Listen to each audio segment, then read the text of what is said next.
Hello, everybody, and welcome to the Marvel Plus podcast, the show where we talk the Marvel shows on Disney Plus and how they connect to the MCU. My name is Bret, aka Enigma9011, and you can catch this podcast live over on twitch.tv/Enigma9011 every Sunday at 8 p.m. Eastern.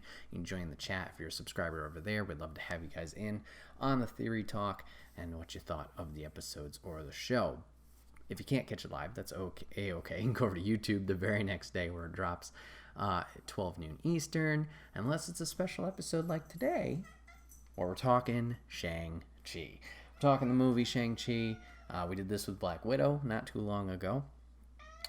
Similar to that, not going to be doing a full overview of the whole plot and everything. Just kind of bullet points, my thoughts on the film, my review, stuff like that. So if you haven't gone and watched the movie yet, go do that and then come back.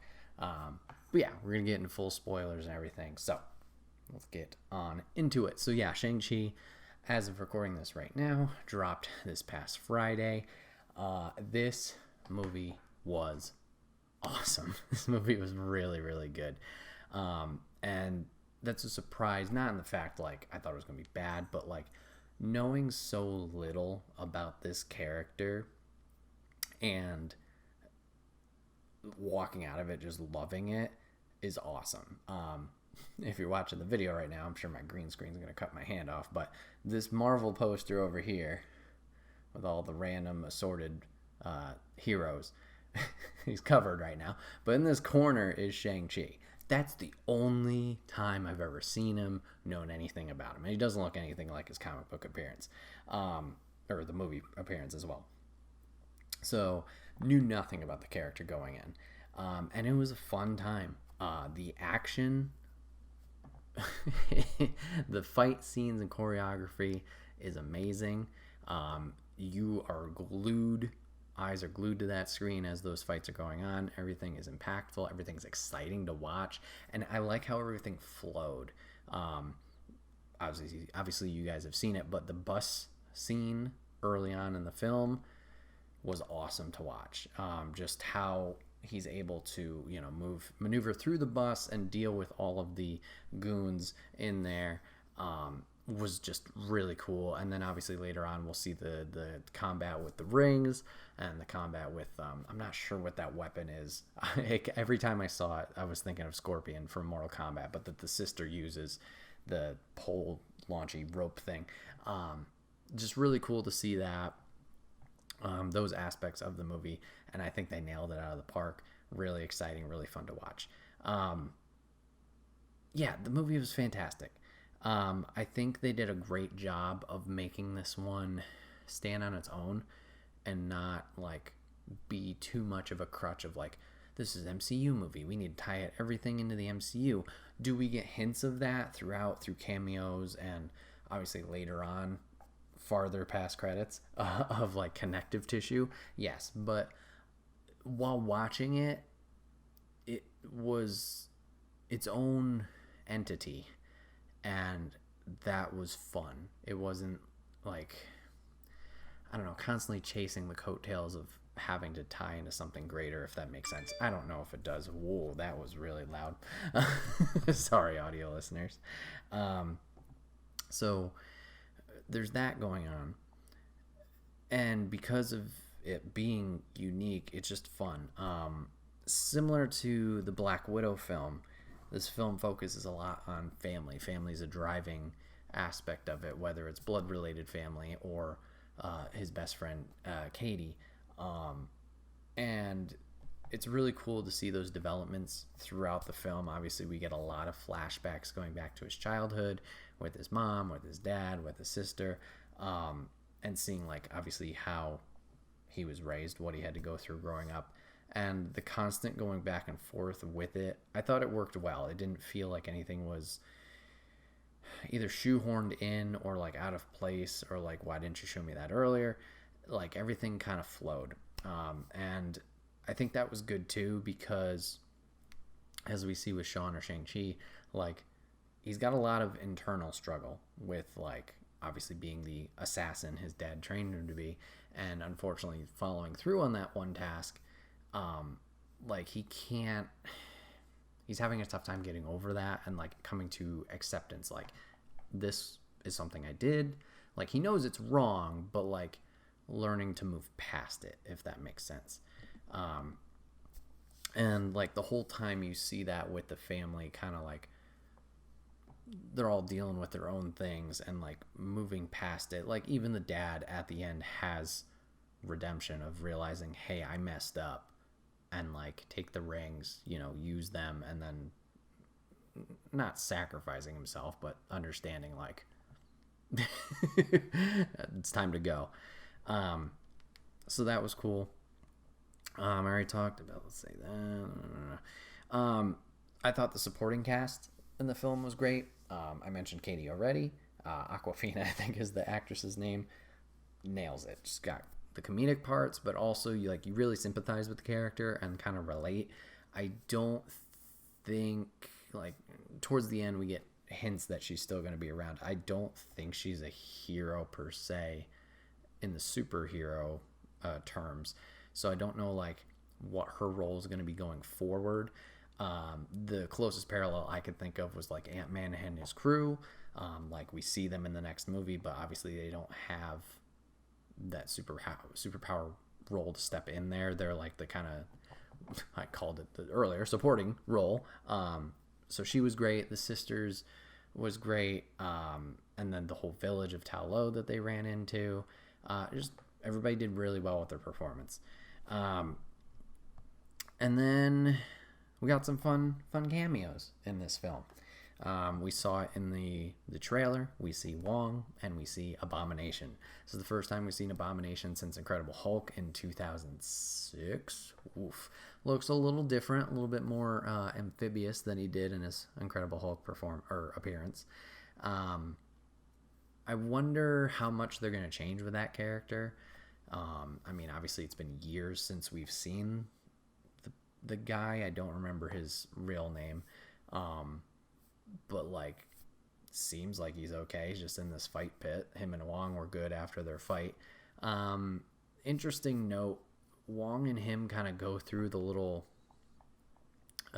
traveling spell. I wonder where they went. You see in the background, it seems like some kind of either holding cell or some like higher tech area. I'm really curious to know where they went. But yeah, Wong will show up now, obviously, and we'll see him again later. Another cameo that we had was Trevor Slattery, the Mandarin, quote unquote, making his return. And I like how this film tackled that and was like, oh yeah, there was people assuming the Ten Rings role and using it to be a terrorist organization. And he was like, it was a joke to me and I didn't take it seriously. The dad was saying that, and I like how obviously he pops up here again, and just once again plays that comedic role as the actor role. And it was cool how they tied him in to getting to Ta Lo. I thought it was a little weird with the, what was it, Morris? That was just a random animal without a face thing, but it worked. I mean, we got this mystical land with these creatures. I guess that makes sense, and why not have this weird character already go in on this journey with them. But yeah, that was fun. Like I said, I like the acknowledgement of the past 10 Rings and it being the organization, and then seeing this one now of what the 10 Rings actually is, and how they've been in power for a long time, especially with the dad living for, 1,000 years, and them doing their thing. One cameo we didn't get, a lot of people were speculating with the trailer that the dragon that Shang Chi runs into in the water was going to be Fing Fang Foom. It was not. Turns out to be the guardian or protector of Ta Lo. I thought the graphics for the whole movie were great, and I like the little storytelling aspects that they had with the village, with the dragons, with its appearance especially. We learn the story of how they're protecting, the gate with the soul suckers, for lack of a better term, that the characters call them, and how the dragon uses its scales to kind of create the door, but also passes the scales onto further armor, further weaponry. to kind of protect themselves. And I liked when the protector did show up later on. It's not a red dragon. You can see like patches of it because the scales are gone. I thought that was just, it's a small touch, but I just thought it was nice to see like it not a pretty organized, not organized, but like, fully the same uniform dragon. I just like that little change there. One thing I didn't like, and this is a really nitpicky small thing of like just personal preference, I think the character's name is Death Dealer. It's the teacher assassin that's at the 10 Rings with the kabuki mask and the blue gi and ninja suit. I just thought the character had a really cool look to them. We got a little like teaser of a fight between him and Shang Chi when they're saving the sister. And then other than that, like, they don't really do anything. It was she, I don't know, I assume it's a dude, was a sacrificial lamb to get the soul to the soul eater dude, the main one, and the guy with the fucking sword hand went farther than they did. And I was just like, oh, well, that's shitty. Like, they went out of their way to make this guy look unique enough and cool enough, and you didn't do much with him. I was curious if, like, there was going to be a big fight later with, like, getting his revenge against his teacher, or, like, at least testing his mettle against the teacher, the Death Dealer. Maybe, like, the dad's going to open up the door, and the Death Dealer gets in his way, so he has to get past him and then to his dad. But, yeah, he just was, like, he was there, gets eaten quick or consumed quick in that end battle, and that was it. And that was, like I said, it's a small gripe, and it's just a personal thing. It was like, oh, this guy looks really cool, and they didn't do anything with him. Just weird. Why make this guy so unique and stand out to not do anything with him? I don't know. And then we got, with this film, we got the uniqueness of how they decided to tell the story with the 10 Rings. In the comics, they're physical rings that, like, you put on your fingers, and I guess each of them has a different aspect and power. I don't know too many details about that. I'm sure there's plenty of other resources online that you could look up for that. We know that, obviously, like, not immortality per se, but, like, you can preserve your life, and then obviously the power. So they changed it from those types of rings to more like bracelets, gauntlets, which, once again, we knew from the trailer. But I liked how they did the powers and the moveset with them, whether it was like almost like an electric whip similar to Whiplash in Iron Man 2, or it was shooting them out like Shuri in Black Panther, and then reclaiming them. And I just thought they did a really cool job of showing that off. It's going to be interesting going forward because obviously Shang-Chi doesn't have powers. He only has the martial arts, whether it was the stuff he already had known and learned from his dad and the 10 Rings community, or it was what he learned from the Tao Lo Guardians. He's just a dude that kicks ass. And now with the rings, it's going to be interesting to see how they kind of play into that more going forward. We obviously see him use them at the end of the movie, end of the film, but that was kind of more of like entwined with his martial arts, which, I mean, I guess makes sense. But it's going to be interesting to see him explore that and learn about it. And I think that's something also that this movie is kind of made it really fun to watch. Is obviously this is an origin movie, like we're learning about this new character, and he's stepping out of his shell. It wasn't a big learning curve. Like, obviously, like I mentioned, he will learn stuff throughout the movie, whether it's the Tao Lo martial arts or it's a little bit about the rings at the end. But I like how he was established in his skill, in his martial arts, and we just get right into it. It's not like Iron Man, we got to build the suit. It's not like Cap training. I mean, I guess Thor already was established in that way because he knew how to fight with Mjolnir, but I kind of really enjoyed that part of it. Like, he has skill sets he's established, and then from there, like, how do we add layers to this cake of the extra martial arts and now the rings? So I thought that was good. Let's get to the fun part. Let's get to those post-credit scenes. So, shout out to Billy. Thank you for that. There are 2 post-credit scenes. I was ready to leave after the first one, but there are 2. There are 2 post-credit scenes. The first one is probably the most interesting one.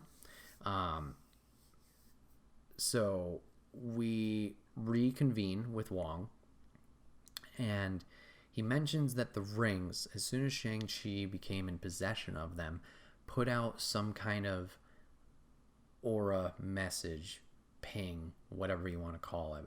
And he knew that he had them, and Wong is studying them and realizes that there's some beacon inside that is like sending a signal out to something, someone. I have no idea. He tries to learn more about the information of like when were these discovered, what are they made of, etc., etc. And he also has Captain Marvel and Bruce Banner on the call with those little holograph, I don't know, screens, whatever you want to call them. So we kind of get a little bit more communication with all parties here. Captain Marvel's going to get a space alert. I don't know if this alert is specifically related to the ring's pulse signal, or obviously there's just a lot of things going on in the galaxy, universe, whatever you want to say.